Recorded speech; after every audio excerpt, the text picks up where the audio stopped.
फायदा होगा क्या सर? अच्छा, राहुल गांधी जी फायदा घाटा के लिए चलते हैं। तब तो दूसरे बार वो प्रधानमंत्री हो गए होते। राहुल गांधी जी 10,000 किलोमीटर भारत की जनता की आवाज बनी ना, युवाओं की बात करते हैं। राहुल गांधी संविधान की रक्षा के लिए निकले हैं, वो राजनीतिक फायदा नुकसान के लिए नहीं निकले हैं और न वो निकलते हैं। राहुल गांधी जी लोकतांत्रिक व्यवस्था, किसानों की हित और युवाओं के रोजगार के लिए निकले और नफरत को मिटाने और चुनाव आयोग के डकैती को रोकने और चोरी दरवाजे से जो हिंदुस्तान के कुर्सी पर पीएम बने हैं वो खत्म करो और लोकसभा सदस्यता लोकसभा की उसको भंग करो और नए सिरे से चुनाव। सूप बाजे का बाजे छलनी बाजे। मोबाइल नीचे करो।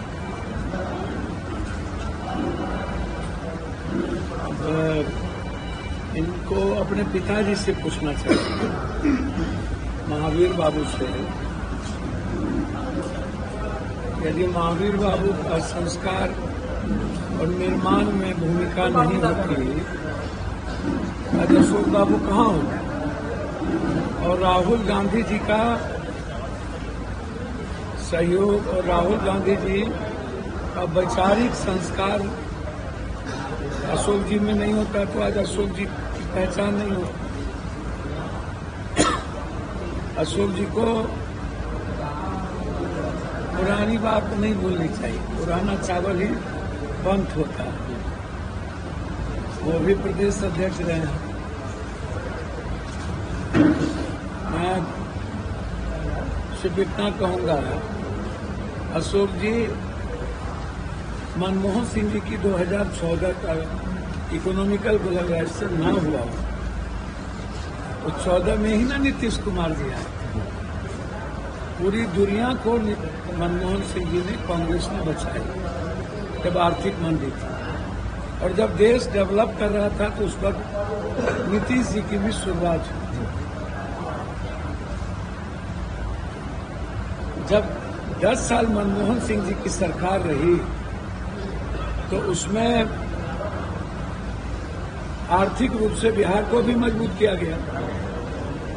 उस वक्त ही डालमिया नगर सोनिया गांधी जी की प्रेरणा थी कि डालमिया नगर की पुनः रेलवे संकल्प लिया गया था। तो उनको बताना ये चाहिए कि कांग्रेस ने जितना फैक्ट्री दिया, चीनी मिल भी 40% चीनी कांग्रेस की रीजन में, अब 4% चीनी, 9 चीनी मिल है। लगभग गिरमी का फैक्ट्री लगभग बंद हो गया, डालमिया नगर बंद हो गया टोटल, गया की लगभग फैक्ट्रियां बंद हो गई, जमालपुर की बंदूक फैक्ट्रियां, सिगरेट फैक्ट्रियां लगभग बंद हो गई। तो राहुल गांधी जी इस देश के एक वैसे क्रांति पथ के पथिक बन गए हैं जो इस हिंदुस्तान के 140 करोड़ की जरूरत बन गई, उसकी खुशियों का, उसके मुस्कुराने का, संविधान की रक्षा का, लोकतांत्रिक मूल्यों को बचाने का, किसानों की हिफाजत का, युवाओं के रोजगार का, बेटियों की सुरक्षा का, गरीबों के अधिकार का, आम आदमी को आर्थिक आजादी का। आप जब भी देखेंगे हमारे नेता हमेशा यूपीएससी की बात करते हैं, बीपीएससी की बात करते हैं, एसएससी की बात करते हैं, किसानों की बात करते हैं। हमारे नेता हिंदू मुसलमान या नफरत की बात नहीं न करते। हमारे नेता जात पात की बात नहीं न करते हैं। हमारे नेता हर जाति के युवाओं के रोजगार की बात,